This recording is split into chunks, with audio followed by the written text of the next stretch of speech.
When systems runs at scale, under stress, with real money, back then, failure was most theoretical. Today, failure has very real consequences. Decentralization should not mean the rules are correct, but the outcome is unpredictable. A mature DEX should offer transparent rules, predictable behavior, and known failures mode. If a system only works under ideal network conditions and ideal market conditions,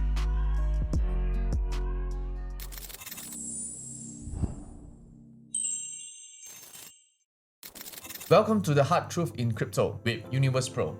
I'm your host, YC.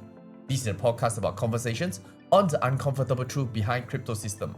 In today's episode, we are shifting the lens away from the ideology and narratives and pulling it directly down to the engineering and system layer. Today's guest isn't an analyst. He's not marketing.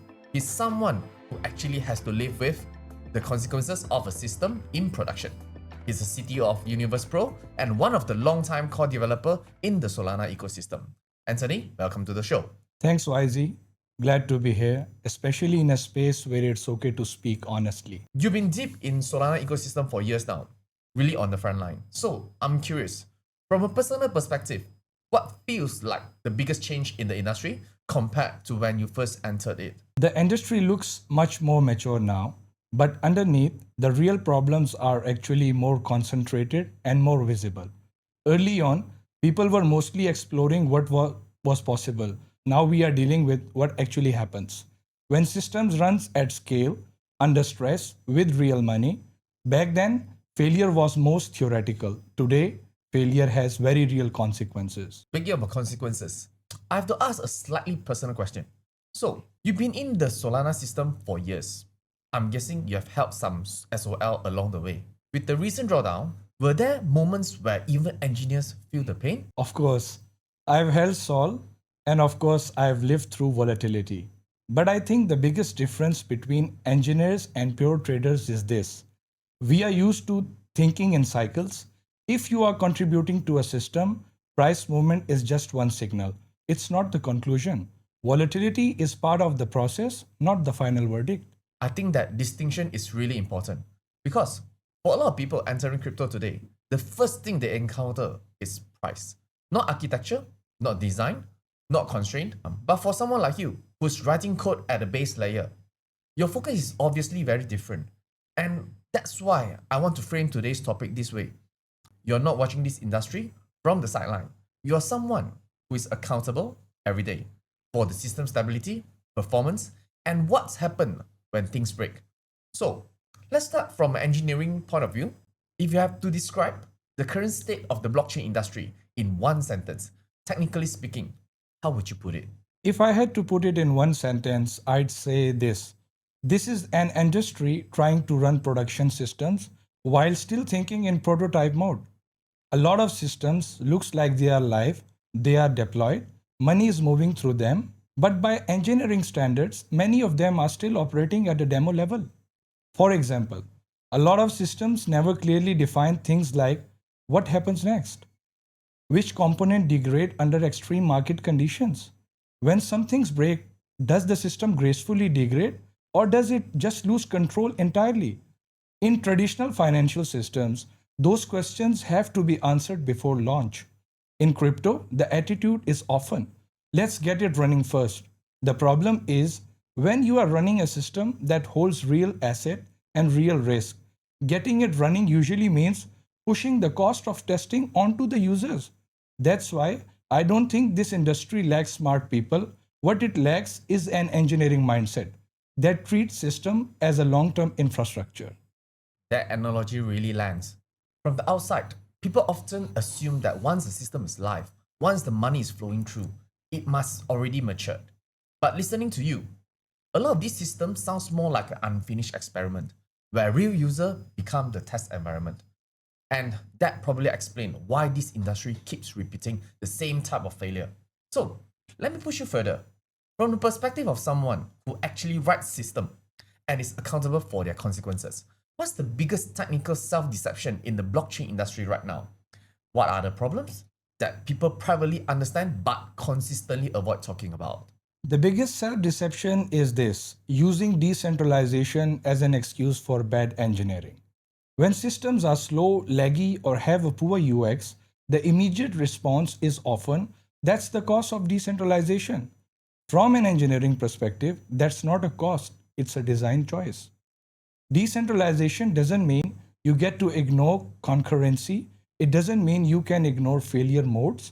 It doesn't mean you can ignore extreme scenarios. A lot of systems don't struggle because the chain limits them. They struggle because during design, they were never intended to handle real world pressure in the first place. If I had to summarize it in one line, decentralization is not a liability waiver for poor engineering. I really agree with that. We see it all the time. Some things goes wrong, and then the explanation becomes, it's the chain's fault. It's the market's fault. From the perspective of someone actually building this system, how much of that is genuinely true? Honestly, most of the time it's responsibility being pushed away. Every system should be very clear about its boundaries before it goes live. If you know your system will behave poorly under stress, if you know extreme market conditions will cause instability and you still choose to deploy it, that's not a chain problem, that's a decision. The most important job of an engineer isn't just to make a system run, it's to clearly tell the world when the system will fail and what happens when it does. That's what accountability looks like at an engineering level. Let's talk specifically about DAX. For a lot of people, the entire understanding of a DAX still fits into one sentence: non-custodial, more transparent, more decentralization. From a low-level system perspective, what do you think is the core contradiction in the today's DAX landscape? I think there's really one more contradiction. Users are already using DEXs for production grade trading, but many DEXs are still being supported by experimental grade systems. Conceptually, non custodial, transparent, decentralized, all of that is correct. But those are principles, they are not system capabilities. From a system perspective, the fundamental tension in DEX design is trying to achieve two things at the same time: full decentralization and an experience with nearly centralized exchange certainty.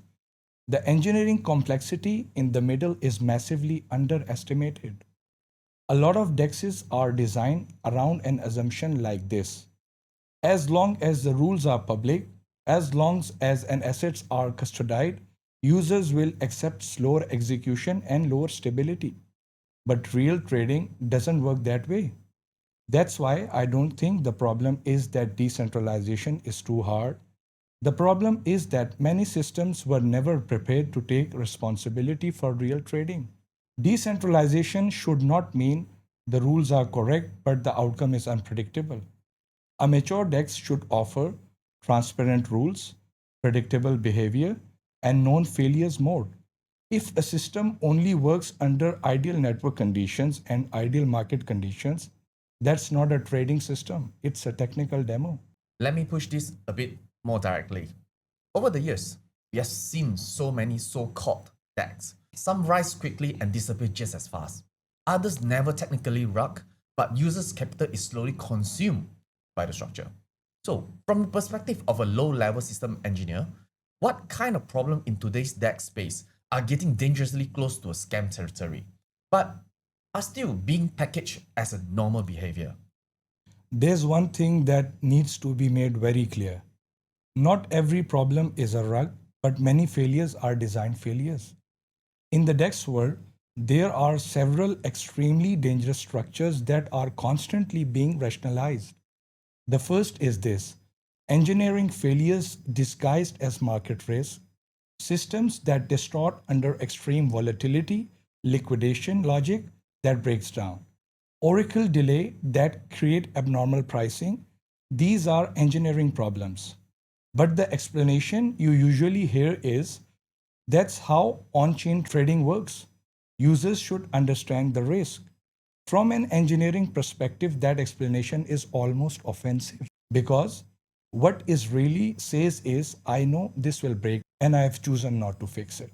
The second is knowingly launching systems that only function under best case assumptions.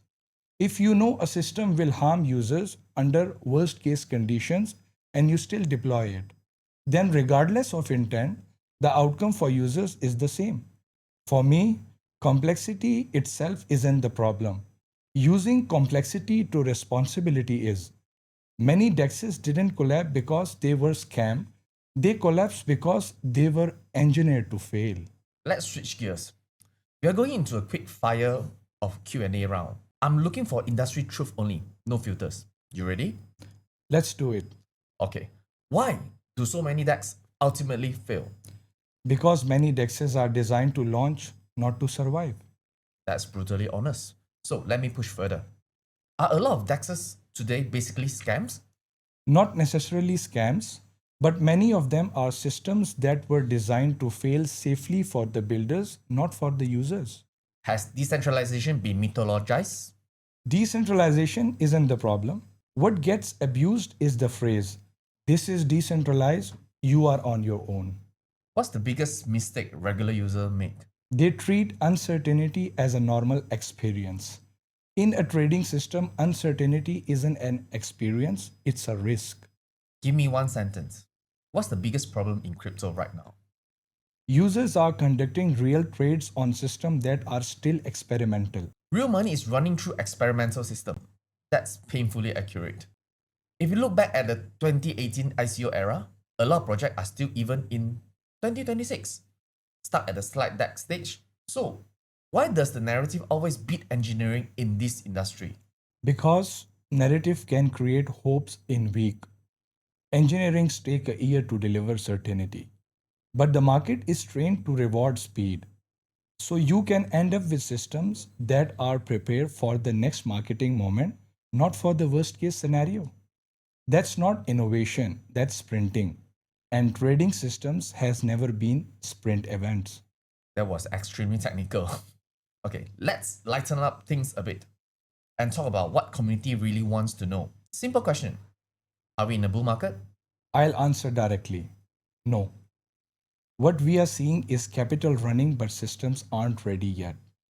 A real bull market doesn't start with prices rising. It starts when infrastructure gets stressed and survives. When systems remain stable under pressure and users keep using them even without subsidize. That's the prerequisite for a real bull market. You even answer market question like an engineer. So then why do so many people feel like a bull market is just around the corner? Because the market hasn't given people hope for a long time. So the moment there's even a small price move, a new narrative, or a bit of attention returning, emotions get amplified. But emotions isn't structure. If you mistake "this feels good" for a bull market is here, you usually burn out your patience before the real bull market even begins. I completely agree. Emotion returning doesn't mean the bull market has returned. So let me ask you this. If you could leave one sentence for the community that's still in the market right now, what would it be? Don't rush to prove that you were right. First, make sure you were standing next to a system that can survive. Bull markets don't reward the earliest participants. They reward the ones who are still here. I think today's episode was very different. From most crypto conversation people are used to hearing, for me, this is the kind of conversation from an engineer perspective, it's essential. Because when system actually fails, the people who bear the consequences are always the user. Anthony, thank you for being this honest today and for explaining this issue in a way that's not flattering but very real. So, I'll end with one final question. If you could leave just one sentence for everyone still in crypto, what would it be? Don't build your hope on a system you don't understand how it can fail. That's a powerful line. Thank you, Anthony. And thank you to everyone who stayed with us until the end. If you found value in today's episode, share with people who are genuinely taking this industry seriously. We'll see you next time.